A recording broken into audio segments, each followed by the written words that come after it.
Dibuka PPT-nya yang dikirim Alexa di grup. Udah,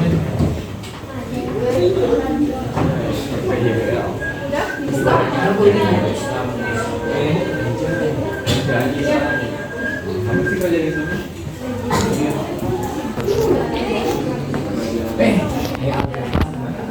Udah dibuka ya semuanya? Oke, kalau udah, Ibu mau nanya dulu kabarnya gimana hari ini? Lagi sakit. Anak dong, Pak, gimana kabarnya hari ini? Baik, Bu. Kemarin liburan lebaran kemana? Paling Jawa. Ada yang pulang kampung? Jawa. Siapa yang paling jauh pulang kampung? Aku Cicadas. Jawa, Tamak, Cianjur. Jadi kenapa sih Ibu tanya kemarin mudiknya kemana? Karena ada hubungannya sama pelajaran hari ini. Kira-kira apa hubungannya tadi kabar kalian liburan kemana sama pelajaran hari ini? Enggak? Boleh? Apa hubungannya? Tahu? Jadi ada yang tahu ada? Alexa deh, Alexa. Jadi seperti yang kita tahu, kita itu sekarang di Indonesia Muslim menjadi komunitas terbesar 90% di Indonesia sebagai Muslim. Kayak ya, jadi kayak kemarin Lebaran mudik itu kan budaya-budaya Islam ya. Nah, itu ada hubungannya dalam pembelajaran kita kali ini. Pernah nggak kalian nanya kenapa sih kita tuh misalnya setiap tahun mudik atau misalnya setiap puasa ngabuburit gitu? Iya. Kalau kita lihat Al-Quran tuh kalau dihubungin sama Islam apa sih hubungannya? Tempat peribadatan terus apa lagi selain tempat peribadatan? Wisata Islam ya, bisa aja. Terus apa? Arsitekturnya ya, beda. Tempat ibadah Hindu Buddha pasti beda dengan Muslim. Bisa terlihat dari masjid. Kalau misalnya masjid dulu masih ada campuran sama Hindu Buddha, kalau memang sudah satu yang kayak dialog. Oke, jadi kita itu sekarang mau belajar tentang proses masuk Islam ke Nusantara. Dan proses masuknya itu menimbulkan beberapa hal seperti kerajaan-kerajaan yang akan kita bahas. Nah itu ya, di situ ada peta konsepnya. Di Islam itu masuk ke Nusantara melalui dua cara, yaitu pertama masuk ke istana pemerintahnya gitu ya, ke raja-rajanya, supaya nanti Islam itu diterapkan ke rakyatnya. Tapi ada juga yang langsung masuk ke rakyat-rakyatnya gitu, maksudnya ke orang-orang di pesisir misalnya ada Muslim Cina, kayak Muslim India, Muslim Arab yang datang untuk melakukan perdagangan, dan di situ muncul masuk Islam ke Nusantara. Nah, masuknya Islam ke istana-istana raja itu memunculkan kerajaan-kerajaan. Coba bisa sebutkan kerajaan apa aja yang ada di situ?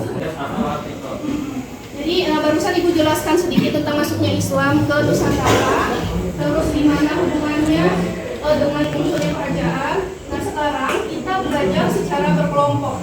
Kelompoknya udah ditentukan di PPT. Coba dilihat. Ya, Iya, jadi nanti kita ditayangin tadi yang udah gitu. Iya, kayak yang kayak gitu lah ya. Podcast kan, iya kan? Nggak ada tapi kan harus pakai kan? Sebenarnya kalau misalnya bisa kamu nanya di sini, itu kan nggak aktif, nanti dijelasin dulu loh.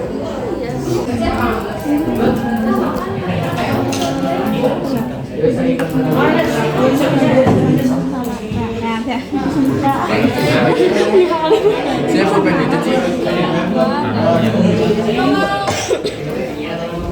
Video ini.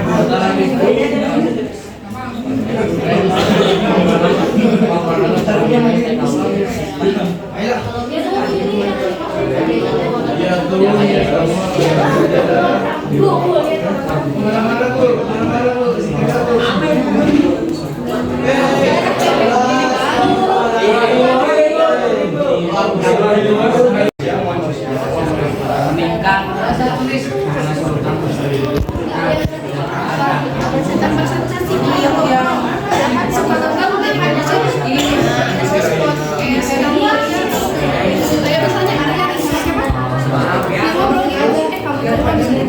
nah ini kasih contoh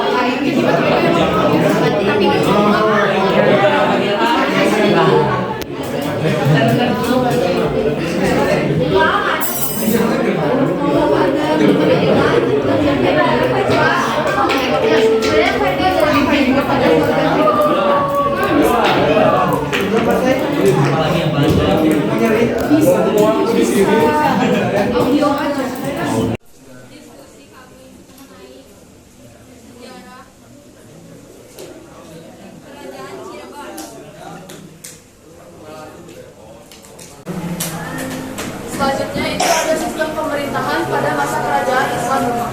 Sistem pemerintahan Demak yaitu sistem teokrasi yang dijalankan berdasarkan landasan dengan dasar-dasar dan kaidah agama Islam.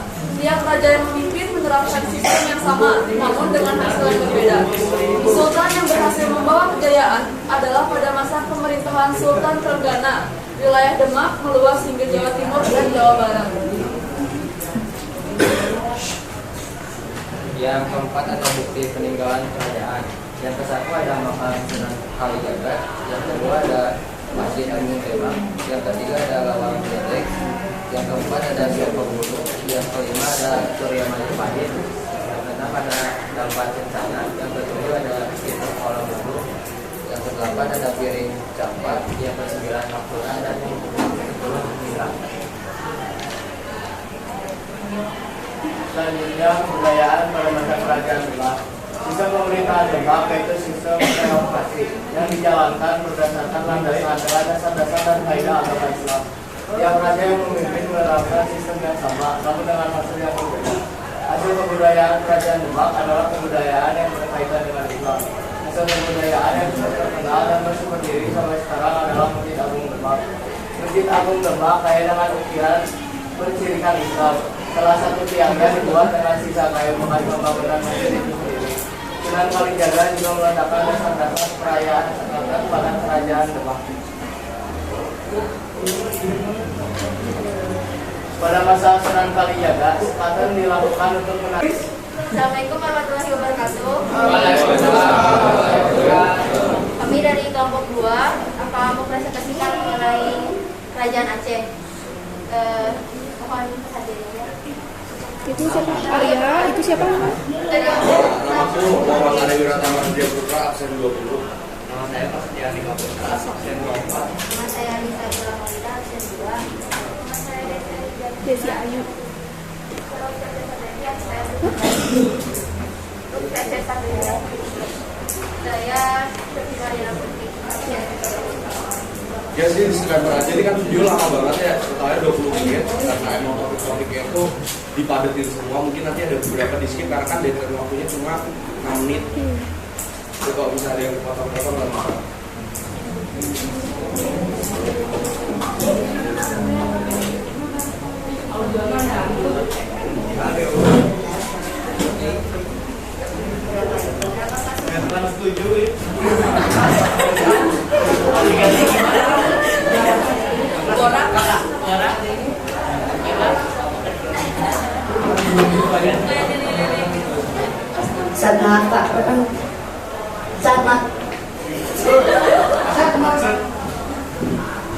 Daerah Aceh itu bisa dibilang strategis ya tempatnya.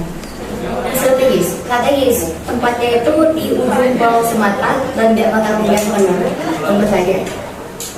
Dan daerah Aceh ini dia itu dekat dengan Selat Malaka. Selat Malaka itu apa? Selat Malaka itu tempat di mana perdagangan dan pelayaran paling besar di dunia. Jadi para pedagang, para pelayan itu di situ. Pada masa itu, pada masa itu tentu saja. Kalau sih itu saya juga nggak tahu. Nah, jadi karena Aceh itu merupakan salah satu tempat yang cukup dekat lah di Selat Malaka, akhirnya para pedagang dan pelayaran dan para pelayan itu mencoba untuk memutuskan istirahat. Jadi para pedagang sama pelayaran itu ketika istirahat di Aceh, dan mereka itu rata-rata orang Timur, orang Arab, orang Cina, dan orang Gujarat.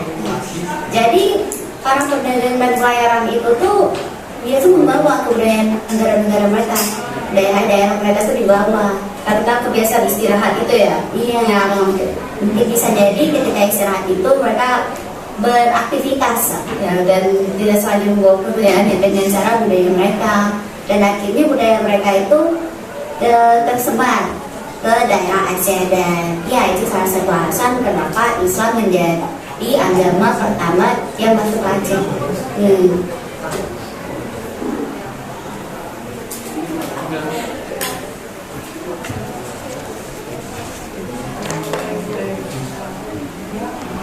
Karena saya agak tertarik semua, beberapa sih, nggak semua.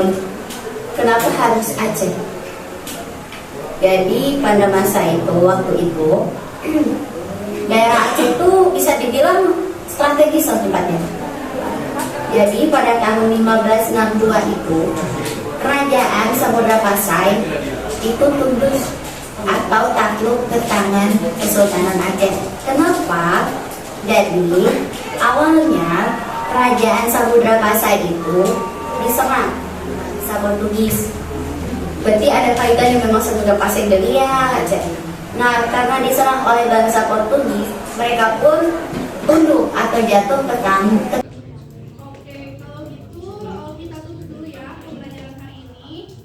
Terima kasih banyak atas kerjasamanya. Assalamualaikum warahmatullahi wabarakatuh.